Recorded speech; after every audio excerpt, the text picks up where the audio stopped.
नमस्कार। चलिए आज शुरू करते हैं हम वीडियो नंबर 2 से।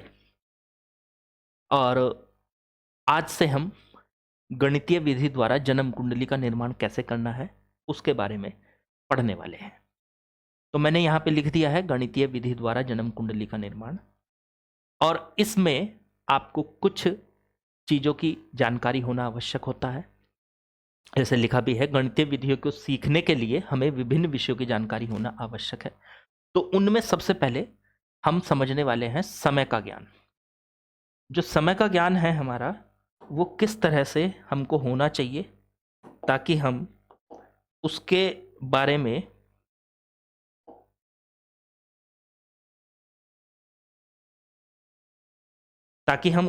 में समझ सकें। तो समय का ज्ञान हमें किस तरह से होना जरूरी है।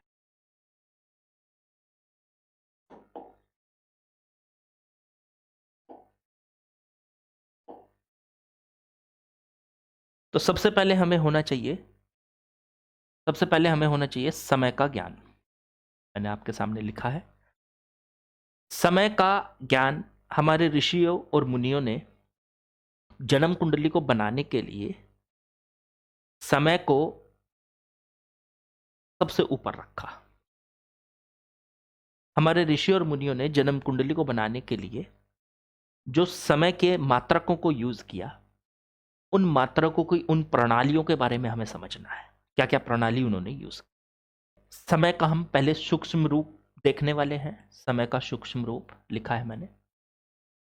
उसकी प्रथम विधि देख रहे हैं कि हमारे ऋषियों ने पहली विधि क्या ली। चलो, पहली विधि में यह माना गया कि छोटे से छोटा समय कितना हो सकता है। उन्होंने क्या माना? उन्होंने बोला एक दिन रात। समय का ये रूप जो है, एक दिन और रात, इसको सब जानते हैं, सब समझते हैं कि एक दिन रात कितना बड़ा होता है। तो उन्होंने कहा कि एक दिन रात में 60 घटी होते हैं। घटी, घटी, घटिका, घड़ी या दंड भी कह सकते हैं इनको। लिखा है मैंने सामने। आप जब इसको सीख रहे हैं तो कॉपी पेन लेके बैठा करो और उसमें साथ साथ लिख लिया करो जो यहाँ पे लिखा हुआ है। उससे क्या होता है, यही नहीं कि आपने सिर्फ इसका स्क्रीनशॉट ले लिया। स्क्रीनशॉट के साथ साथ अगर आप लिखेंगे तो आपको आदत पड़ेगी और मजा आएगा। तो एक दिन रात को उन्होंने बोला 60 घटी के बराबर।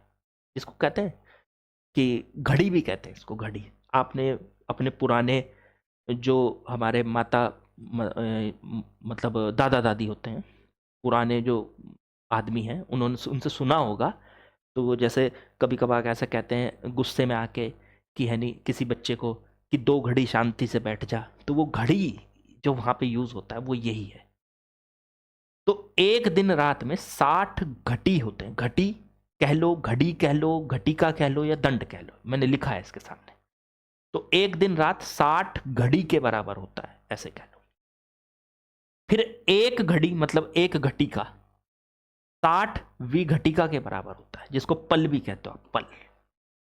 और एक विघटिका 60 लिप्ता के बराबर होता है, जिसको विपल कहते हो आप, विपल। एक पल 60 विपल के बराबर होता है, ऐसे कह लो। छोटा होता जा रहा है देखो समय। पहले एक दिन रात था, उसके 60 हिस्से कर दिए तो एक घड़ी बन गई। एक घड़ी से के 60 हिस्से कर दिए तो एक पल बन गया, एक विघटिका बन गई। एक पल के 60 हिस्से कर दिए तो एक विपल बन गया, देख लो। फिर एक विपल के 60 हिस्से करोगे, एक लिप्ता करेंगे। लिप्ता, विपल को लिप्ता भी कह रहे हैं। तो एक लिप्ता के 60 हिस्से करेंगे तो एक विलिप्ता बन जाएगा। और एक विलिप्ता 60 परस के बराबर है, मतलब 60 हिस्से फिर से कर दो एक विलिप्ता के तो एक परस बन जाता है। या एक विलिप्ता में 60 परस होते हैं, ऐसे भी कह सकते हो। और एक परस में 60 तत्परस होते हैं। सबसे छोटा जो मात्रक है यहां समय का, वो है तत्परस। तत्परस ये सबसे छोटा मात्रक हुआ। अब देखो कितना छोटा समय हो गया, ये बहुत छोटा समय हो गया। अगर आप इसे सेकंड में कैलकुलेट करना चाहते हैं ना, तो सेकंड में कैलकुलेट करने के लिए आप सोचो सेकंड, क्योंकि हम तो सेकंड, मिनट और घंटे, ये जो अंग्रेजी तरीका है इंग्लिश मीडियम वालों का तरीका है, वो तरीका यूज करते हैं आजकल। ये यूरोपियन तरीका है। तो सेकंड के हिसाब से हम ज्यादा जानते हैं, हमारी घड़ियां उसी से बनी हुई है, मिनट के, सेकंड के और घंटों के हिसाब से। तो उसके हिसाब से अगर सोचोगे तो सेकंड से भी बहुत छोटा समय है ये तत्परस। देख लो कैसे। एक दिन रात में आप क्या मानते हो वहां पे मानते हैं हम एक दिन रात मतलब 24 घंटे। ठीक है। फिर उससे कम करते हैं, एक घंटे में 60 मिनट, फिर एक मिनट में 60 सेकंड, ऐसे मानते हो आप। तो अगर एक दिन रात में देखोगे तो कितने सेकंड बने, तो उसके लिए एक दिन रात में अगर सेकंड ढूंढने हो मुझे, तो घंटे तो होते हैं 24, तो पहले 24 लिख लो, 24 तो घंटे। एक घंटे में 60 मिनट, 60 से कर लो इसकी गुणा, फिर अब ये बन गया मिनट। अब एक मिनट में 60 सेकंड, फिर 60 से कर लो, तो इतने सेकंड बन गए। एक दिन रात में इतने सेकंड होते हैं। आप चाहो तो इसे कैलकुलेटर के माध्यम से, कैलकुलेटर से कैलकुलेट भी करके देख सकते हो। तो ये बन रहा है आपका 24 गुणा 60 गुणा 60, 86,400 सेकंड एक दिन रात में होते हैं। अच्छा, मेरे मुंह से कभी कभार निकल जाए बच्चों, क्योंकि मैं अपनी जो फिजिक्स की क्लास चलाता हूँ उसमें मैं बार बार कहता हूँ बच्चों ये कर लो, मतलब बच्चों ये पढ़ लो, ये तो वो आदत है, निकल सकता है यहाँ पे भी। जबकि यहाँ पे मेरी ऑडियंस दूसरी है, किसी भी एज ग्रुप का व्यक्ति यहाँ पे पढ़ रहा हो सकता है, किसी को भी शौक लग सकता है कि हमें ज्योतिष सीखनी है, तो प्लीज बुरा ना माने। वैसे तो गुरु के अपने किसी भी एज वालों को कह सकता है, अपने स्टूडेंट्स, विद्यार्थी, बच्चे कह सकता है। तो उस हिसाब से अगर मेरे मुंह से निकल भी जाए बच्चों, तो प्लीज। अब यहाँ पे 86,400 सेकंड हो गए टोटल। अब यहां से तत्परस देखे जाए अगर इसमें एक दिन रात में, तो वो देखो कैसे करेंगे। एक दिन रात में 60 घड़ी हो गई, देख लो। अब घड़ी को बदलो पल में, विघटिका में, तो 60 से गुणा कर दो। एक घड़ी में कितने देखो यहां 60, तो 60 गुणा 60, 60। अब ये पल में बदल गया, एक पल में 60 लिपता, तो फिर से 60 से गुणा करो, अब ये लिपता में बदल गया, फिर 60 से गुणा करो, अब ये विलिप्ता में बदल गया, देखो विलिप्ता आ गया, फिर 60 से गुणा करो, अब ये परस में बदल गया, और फिर 60 से गुणा करोगे तो ये अब तत्परस में बदल गया। इसका मतलब एक दिन रात में इतने सारे तत्परस होते हैं। करते हैं इसकी भी गुणा, देखो कितना बैठ रहा है। 60 गुणा 60 गुणा 60, 3 बार हो गया, 6 बार करना है, गुणा 60 गुणा 60 गुणा 60, 3 3 6, इतना बड़ा नंबर है देखो, 4 6 6 5 6 0 1 2 3 4 5 जीरो, लास्ट में 6 जीरो आ रही हैं इसमें, हाँ बिल्कुल, और 4 6 6 5 6, तो ये देखो इतने तत्परस,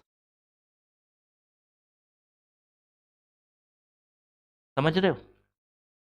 एक दिन रात में इतने तत्परस होते।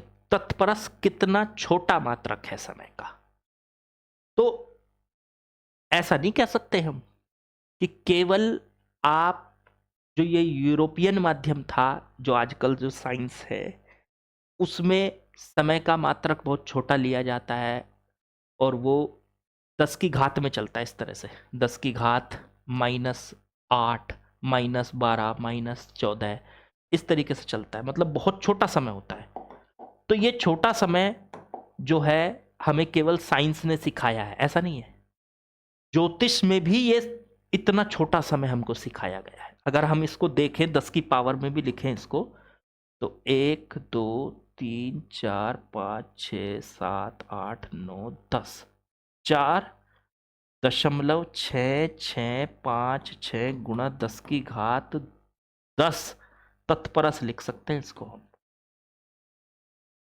जो साइंस को जानते हैं थोड़ा बहुत, या जो मैथ्स को जानते हैं, तो वो समझ जाएंगे कि इसको हमने किस तरह से लिखा। तो पॉइंट में और उसमें तो गणितीय माध्यम इतना स्ट्रांग था ना हमारा, ऋषि मुनियों का गणित तो इतना स्ट्रांग था कि बस पूछो मत। उसी से ये सारी कैलकुलेशन होके आती है। तो मुझे लगता है कि आप लोगों को ये पूरा बढ़िया से समझ में आया होगा। गणितीय विधि द्वारा हमने सीखना है, जन्म कुंडली का निर्माण सीखना है, तो हमें उसके लिए समय का सूक्ष्म रूप, समय का विशाल रूप, कितनी कितनी विधियां उन्होंने यूज की थी, वो सब समझनी पड़ेगी धीरे धीरे। मतलब जिस तरह से सेकंड एक बहुत छोटा सा समय होता है, तो इस प्रथम विधि में तत्परस बहुत ही छोटा समय होता है। इतना छोटा कि एक दिन रात में सेकंड तो बनते हैं 86,400, लेकिन एक दिन रात में तत्परस जो बनते हैं वो इतने सारे बनते हैं कि मैं इनको बोल भी ना पाऊं, इतने सारे, पूरी संख्या। वैसे लिखें तो 4.6 गुणा 10 की घात 10 तत्परस बन रहे हैं, इतना कम। मतलब समय का ये एक बहुत ही छोटा रूप है, बहुत ही छोटा सा समय, सेकंड से भी करोड़ों गुना कम, ऐसे समझ लो। सेकंड से भी करोड़ों गुना कम, कई करोड़ गुना कम हो जाएगा, तो वो तत्परस बनता है। चलिए आज की वीडियो यहीं समाप्त करते हैं। कंटेंट अच्छा लगे तो लाइक शेयर सब्सक्राइब जरूर बनता है, और बेल आइकन को भी दबा दीजिए ताकि आप सबसे पहले वीडियो को देख सके जब भी मैं अपलोड करूं।